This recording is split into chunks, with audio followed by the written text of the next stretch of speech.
Hi friends, പുതിയൊരു വീഡിയോയിലേക്ക് എല്ലാവർക്കും സ്വാഗതം. അങ്ങനെ നിവിൻ താലി കെട്ടാതെ തന്നെ രാഗിണിയെ എടുത്തിരിക്കുകയാണ് കേട്ടോ. രാഗിണിയാണെന്നുണ്ടെങ്കിൽ നിവിനെ തന്നെ തുറച്ച് നോക്കുകയാണേ. പയ്യനെ നിവിൻ ആ താലി ഇങ്ങോട്ട് മാറ്റുകയാണ് കേട്ടോ. അപ്പോൾ താലി കെട്ട് കഴിഞ്ഞിട്ടില്ല. ഈ സമയത്ത് ജയപാലനാണെന്നുണ്ടെങ്കിൽ ഇറങ്ങി ചെല്ലുന്നുണ്ട് കാവേരിയുടെ അടുത്തേക്ക്. എന്താ കാര്യം എന്ന് ചോദിക്കുകയാണ് കേട്ടോ. നീയൊക്കെ എന്തിനാണ് ഇങ്ങോട്ട് വന്നതെന്ന് ചോദിക്കുകയാണേ. അപ്പോൾ കാവേരിയാണെന്നുണ്ടെങ്കിൽ പറയുന്നുണ്ട്, അതെ, ചില കാര്യങ്ങൾ പറഞ്ഞ് ബോധ്യപ്പെടുത്താനാണ്. നീയൊക്കെ ഇനി എന്ത് പറഞ്ഞ് ബോധ്യപ്പെടുത്താനുണ്ട് എന്ന് ചോദിക്കാൻ കേട്ടോ. ഇപ്പോഴേക്കും നിവിൻ അവിടെ നിന്ന് എഴുന്നേൽക്കാണ് കേട്ടോ.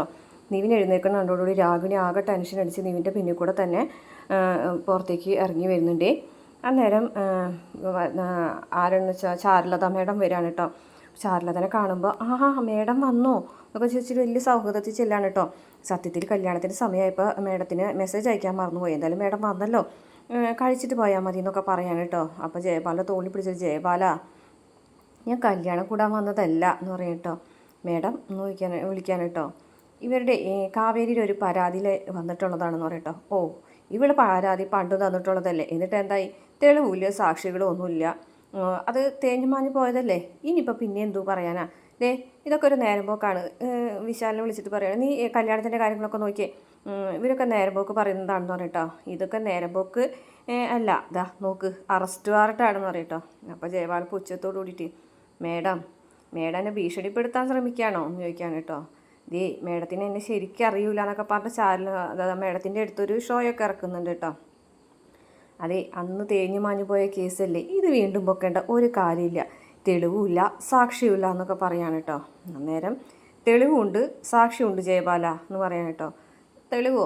എന്ത് തെളിവ്? ആര് തന്ന തെളിവ് എന്നൊക്കെ ചോദിക്കാൻ കേട്ടോ. തെളിവാണ് അവളെ നിൽക്കുന്നത് എന്ന് പറയും കേട്ടോ. അങ്ങനെ നോക്കുമ്പോൾ ജയപാലൻ ഒന്നും മിണ്ടാതെ ഇങ്ങനെ നിൽക്കുകയാണ് കേട്ടോ. ആ സമയത്ത് ജേക്കബും അതുപോലെ തന്നെ ശിവരാമനും കൂടിയിട്ട് വരികയാണ് കേട്ടോ. അങ്ങനെ അവർ രണ്ടുപേരെയും കാണുമ്പോൾ ജയപാലൊന്നും ഞെട്ടുന്നുണ്ട് കേട്ടോ. അപ്പോൾ ജേക്കബിൻ്റെയാണ്, ബാങ്ക് മാനേജറാണ് ജേക്കബിൻ്റെ കൈ ഒടിഞ്ഞിട്ടുണ്ട്, നെറ്റിലൊരു മുറിവൊക്കെ ഉണ്ട് കേട്ടോ. അങ്ങനെ അവർ രണ്ടുപേര് അടുത്തേക്ക് വരികയാണ് കേട്ടോ. ഓഹോ, ഇവരാണോ തെളിവ്? ഇതെൻ്റെ തോട്ടത്തിലെ പണിക്കാരനാണ് ശിവരാമൻ, ഇവനെന്ത് തെളിവ് തരാനാ? പിന്നെ ഇതെനിക്കങ്ങനെ ഓർമ്മ വരുന്നില്ലല്ലോ എന്ന് പറഞ്ഞിട്ട് ജേക്കബിന് ഇങ്ങനെ നോക്കി. അന്നേരം ജേക്കബ് പറയും, പണത്തിന് വേണ്ടി എൻ്റെ ബാങ്ക് അക്കൗണ്ടിൽ എൻ്റെ മുന്നിൽ വന്ന് ക്യൂ നിന്നത് ഓർമ്മയില്ലേ സാറേ, ജയപാലൻ സാറേന്ന് ചോദിക്കാൻ കേട്ടോ. അപ്പോൾ പറയുന്നുണ്ട്, ഓ ജേക്കബ് സാറ്, മറന്നുപോയതാണ് സാറേ. അപ്പോൾ കാവേരി പറയും, ജേക്കബ് സാറിനെ മറക്കും. എന്താ എൻ്റെ കൈമലും കാലുമലൊക്കെ എന്താ ജയപാലൻ ചോദിക്കാത്തതെന്ന് ജേക്കബ് ചോദിക്കാൻ കേട്ടോ. അപ്പോൾ കാവേരി പറയും, അതെ, ഒരു മരപ്പട്ടിയെ കൊട്ടേഷൻ കൊടുത്തിട്ട് ഒരു ആക്സിഡൻറ്റ് ഉണ്ടായതാണെന്ന് പറയും കേട്ടോ. അപ്പോൾ പെട്ടെന്ന് ജയപാലനൊന്ന് സ്റ്റക്കാവും കേട്ടോ. അല്ല, റോഡൊക്കെ ആകുമ്പോൾ എന്തോരം ആക്സിഡൻറ്റ് ഉണ്ടാവും, അത് സ്വാഭാവികമല്ലേ? അതെ, അത് സ്വാഭാവികമാണ്. പക്ഷേ അച്ഛൻ്റെ കേസ് കൊടുത്ത് അതിൻ്റെ തീർപ്പിൻ്റെ അന്ന് തന്നെയാണ് ജേക്കബ് സാറിന് ആക്സിഡൻ്റ് ആയതും ശിവരാമേട്ടനെ ഭാര്യ പൂട്ടിയിട്ടതും മുറിയിൽ. അതൊക്കെ അങ്ങനെ തന്നെയാണ് എന്ന് പറയും കേട്ടോ. അപ്പോൾ പെട്ടെന്ന്, അതൊക്കെ എന്നോട് പറഞ്ഞിട്ട് എന്താ കാര്യം? ശിവരാമനെ ഭാര്യ പൂട്ടിയിട്ടുണ്ടെങ്കിൽ അത് അവരുടെ കാര്യമല്ലേ, എൻ്റെ അടുത്ത് ഇതിനതൊക്കെ പറയുന്നത് എന്നൊക്കെ ചോദിച്ചിട്ട് ജയപാലൻ ഒഴിഞ്ഞു മാറാനായിട്ടുള്ളൊരു ശ്രമമൊക്കെ നടത്തുന്നുണ്ടേ. അതിനുശേഷം കാവേരി പറയുന്നുണ്ട്, എൻ്റെ അച്ഛനെ തട്ടിച്ചെടുത്ത് തോട്ടം വാങ്ങിയതിൻ്റെ തെളിവുകളാണ് ഇവരുടെ കയ്യിലുള്ളത്. ആ തെളിവുകൾ മുഴുവനും ഇവർ ചാരുലത മേഡത്തിന് കൈമാറിയിട്ടുണ്ട് ജയപാല. ഇനി ജയപാലിന് രക്ഷപ്പെടാൻ കഴിയൂല. എൻ്റെ അച്ഛൻ്റെ ജീവൻ എടുത്തതിനും എൻ്റെ അച്ഛൻ്റെ കയ്യിലുള്ള പണം തട്ടിയെടുത്തതിനും കണക്ക് പറയേണ്ടി വരും എന്ന് പറയാൻ കേട്ടോ. ഇതൊക്കെ കേട്ടിട്ട് രാജേശ്വരിക്ക് ആകെ നാണക്കേട് വരുന്നുണ്ട്. രാജേശ്വരിയും സത്യനൊക്കെ ആകെ നാണം കെട്ട് തല കുമ്പിട്ട് നിൽക്കുകയാണേ. അപ്പോൾ ഇനി ശിവരാമേട്ടൻ പറയും, നടന്നത് എന്താണെന്ന് വെച്ചാൽ പറയാൻ പറയും കേട്ടോ. അന്നേരം ശിവരാമൻ വന്നിട്ട് പറയുന്നുണ്ടേ, ആ തോട്ടം അരവിന്ദ സാറിൻ്റെ തന്നെയാണ്, അരവിന്ദ സാറാണ് ആ പണം കൊടുത്ത് ആ തോട്ടം വാങ്ങിച്ചത്, ഇയാളല്ല എന്ന് പറയാണ് കേട്ടോ. നന്ദി കെട്ട നായേ എന്ന് പറഞ്ഞിട്ട് ഇങ്ങനെ അയാളെ തല്ലാൻ ചെല്ലാണ്. അന്നേരം പോലീസുകാർ ജയപാലിനെ പിടിച്ചു മാറ്റിട്ടോ. കാവേരി പറയുന്നത്, നായേ നല്ല നന്ദിയുള്ളതാ. അപ്പോൾ കാവേരി അടുത്ത് വന്നിട്ട് പറയും ശിവരാമേട്ട, ബാക്കി എന്താണ് നടന്നതെന്ന് സത്യമായിട്ട് പറഞ്ഞോളാം പറയട്ടോ. അന്നേരം പറയും, അതെ, ഇയാൾ ചെയ്തത് മുഴുവനും തെണ്ടിത്തരങ്ങൾ തന്നെയാണ്, ഞാൻ ഇയാളെ ജോലിക്കാരനായിരുന്നുള്ളത് ശരി തന്നെയാണ്. പക്ഷേ അരവിന്ദ് സാറിൻ്റെ പേരിൽ പണം തട്ടിയെടുത്തത് ഇയാൾ തന്നെയാണ്. അരവിന്ദ് സാറിൻ്റെ പണം പിൻവലിക്കാനായിട്ട് ഇയാളുടെ കൂടെ ഞാൻ പലതവണ പോയിട്ടുണ്ട്. മാത്രമല്ല അരവിന്ദ് സാർ ഒപ്പിട്ട ചെക്ക് എൻ്റെ കയ്യിൽ തന്നയച്ചിട്ട് ഞാൻ പണം പിൻവലിച്ച് ഇയാൾക്ക് കൊണ്ടു കൊടുത്തിട്ടുണ്ട്. പിന്നെ പിൻവലിച്ച പണം നേരിട്ട് പണം തോട്ടത്തിൻ്റെ മുതലാളിക്കും ഞാൻ കൊണ്ടു കൊടുത്തിട്ടുണ്ട് എന്നൊക്കെ പറയും കേട്ടോ. അന്ന് ലാസ്റ്റ് അരവിന്ദ സാറ് ഇയാളെ കാണാൻ വന്നപ്പോഴേ ഇയാളാണ് ചതിയുടെ ആ ഒരു കാര്യം തുറന്നു പറഞ്ഞത്. തോട്ടത്തിൻ്റെ ഉടമസ്ഥൻ കോമ സ്റ്റേജിലാണെന്നും ഹോസ്പിറ്റലാണെന്നൊക്കെ അരവിന്ദ സാറിന് നുണ പറഞ്ഞതാ. മാത്രമല്ല അരവിന്ദ സാറിൻ്റെ അക്കൗണ്ടിൽ പണം ഇല്ലയെന്ന് ഇയാൾ നുണ പറഞ്ഞു. അന്നാണ് അരവിന്ദ സാർ നെഞ്ചു പൊട്ടി വീണത്. അതിൻ്റെ പിറ്റേ ദിവസമാണ് അരവിന്ദ സാർ ഇല്ലാതായത്. ഈ എൻ്റെ ചതി മനസ്സിലാക്കിയിട്ട് നെഞ്ചു പൊട്ടിയിട്ടാണ് ആ പാവം ഇല്ലാതായത് എന്ന് പറയാണ് കേട്ടോ. അരവിന്ദ സാറ് മരിച്ചതിന് ശേഷം അരവിന്ദ സാറിൻ്റെ പേരിൽ നിന്ന് ലക്ഷങ്ങൾ ഇയാൾ പിൻവലിച്ചിട്ടുണ്ടെന്ന് പറയുകയാണെ. ആ നെറുകേടിന് ഞാൻ കൂട്ടു നിൽക്കേണ്ടി വന്നു. അരവിന്ദ സാറ് മരിച്ച് 2-3 ദിവസത്തിനുള്ളിൽ ആ തോട്ടം ഇയാളുടെ പേരിൽ രജിസ്റ്റർ ചെയ്തു.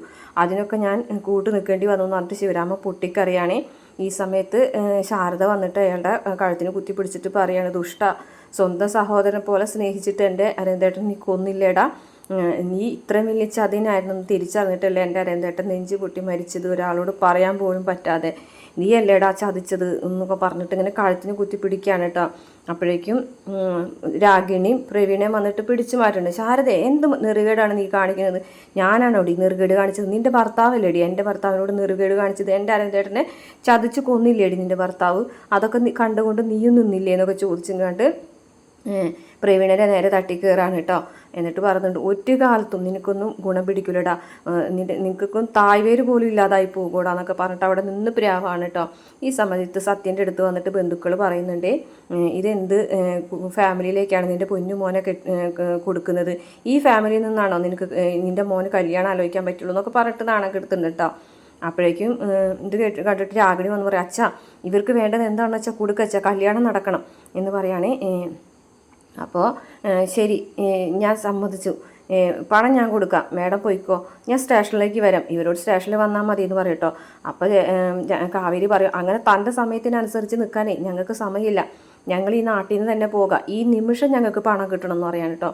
അപ്പോൾ നിൻ്റെ സമയത്തിനനുസരിച്ച് നിൽക്കാൻ എനിക്കും പറ്റില്ലടി എന്ന് പറയും കേട്ടോ. അപ്പോൾ ശാരദാ മേഡം പറയും, എടോ തൻ്റെ സമയത്തിനനുസരിച്ച് നിൽക്കാൻ ഞങ്ങൾക്ക് സമയമില്ല എന്നല്ലേ പറഞ്ഞത്, പണം ഇപ്പം കിട്ടണം, അല്ലെങ്കിൽ ഇപ്പം അറസ്റ്റ് ചെയ്ത് കൊണ്ടുപോകും ഞാൻ എന്ന് പറയും. കൊണ്ടുപോകണോ ഇയാളെ എന്ന് പറഞ്ഞിട്ട് വിളിക്കൂട്ടോ. പോലീസുകാരൊക്കെ ഇയാൾ അറസ്റ്റ് ചെയ്തുകൊണ്ടാവും നിൽക്കുന്ന സമയത്ത് മതി നിർത്ത്, ശരി പണമല്ലേ വേണ്ടത് എന്ന് ചോദിക്കുകയാണ് കേട്ടോ. അപ്പോൾ കാവേരി പറയുന്നത്, അതെ പണം തന്നെയാണ് വേണ്ടത്, എൻ്റെ അച്ഛനെ ചതിച്ച് കൈക്കലാക്കിയിട്ടുള്ള ലക്ഷക്കണക്കിന് രൂപ മുതലുണ്ട്, അത് ഞങ്ങൾക്ക് തിരിച്ചു കിട്ടണം എന്ന് പറയാം കേട്ടോ. അപ്പോഴേക്കും നിവിൻ്റെ ബന്ധുക്കളൊക്കെ സംസാരിക്കാൻ തുടങ്ങിട്ടോ. ഞങ്ങളെ വിളിച്ചു വരുത്തി അഭിമാനിക്കാണോ, കല്യാണം കൂടാനാണ് ഞങ്ങൾ വന്നതെന്നൊക്കെ പറയാം. ഇത് കേട്ട് ജയപാലൻ ചെന്നിട്ട് പറയാം, അതെ കല്യാണം വിളിച്ചിട്ടുണ്ടെങ്കിൽ ഞാൻ എണീറ്റ് പോയാൽ മതി, ഈ നിൽക്കാൻ താല്പര്യമുള്ളത് മാത്രം നിന്നാൽ മതി എന്ന് പറഞ്ഞിട്ട് അവരെ അപമാനിക്കുന്ന കാണുമ്പോൾ സത്യന് അത് ഇഷ്ടപ്പെടില്ല കേട്ടോ. സത്യൻ ദേഷ്യത്തോട് കൂടിയിട്ട് ജയപാലനെ നോക്കുകയാണേ. ഞങ്ങൾ പോകുന്നെന്ന് പറഞ്ഞിട്ട് അവരൊക്കെ ഇറങ്ങി പോവുകയാണ്. അപ്പോഴേക്കും രാഗിണി വന്നിട്ട് പറയും, അച്ഛാ കല്യാണം നടക്കണം, ഇവർക്ക് എന്താണ് വേണ്ടതെന്ന് വെച്ചാൽ കൊടുക്കുക അച്ഛാ, എനിക്ക് എന്തായാലും ഇന്ന് ഈ കല്യാണം നടക്കണം, ഈ നായ്ക്കൾക്ക് ബിസ്ക്കറ്റാണ് ഇട്ട് കൊടുക്കുക അച്ഛാ എന്നൊക്കെ പറഞ്ഞിട്ട് അപമാനിക്കുകയാണ് കേട്ടോ. അപ്പോഴേക്കും അവരും ദേഷ്യപ്പെടുന്നുണ്ട് കേട്ടോ. അത്രയാണ് ഇന്നത്തെ എപ്പിസോഡിലുള്ളത്. എന്തായാലും പണം കൊടുക്കാമെന്ന് ജയപാലൻ സമ്മതിക്കുകയാണ് ലാസ്റ്റ്. പിന്നെ കാണിക്കുന്നുണ്ട്, എൻ്റെ അച്ഛൻ്റെ പണത്തിന് മാത്രമല്ല എൻ്റെ അച്ഛൻ്റെ ജീവനും കൂടെ നിൻ്റെ അച്ഛനെ കൊണ്ട് ഞാൻ കണക്ക് പറയിക്കുന്നത് രാഗിണിയോട് പറയുകയാണ്. ഈ സമയത്ത് ജയപാലൻ ആകെ നിലതെറ്റാണ് കേട്ടോ. കാരണം കല്യാണം നടക്കൂല എന്ന് സത്യനും പറയുന്നുണ്ട്. അതെ ഞാൻ തന്നെയാണ് കൊന്നത്, അരവിന്ദനെ കൊന്നത് ഞാൻ തന്നെയാണ്, ചതിച്ചു കൊന്നത് തന്നെയാണെന്നൊക്കെ അയാൾ സമ്മതിക്കുകയാണ്. ഈ സമയത്ത് സത്യം ദേഷ്യം വന്ന് സത്യം പറയും, ജയപാല നിൻ്റെ സമയം കഴിഞ്ഞു, നീ നശിച്ചു തുടങ്ങി, നീ ഇനി ഇല്ല എന്നൊക്കെ പറയുകയാണ്. അങ്ങനെ കല്യാണം മുടങ്ങി നിവിൻ ഇറങ്ങി പോകുക.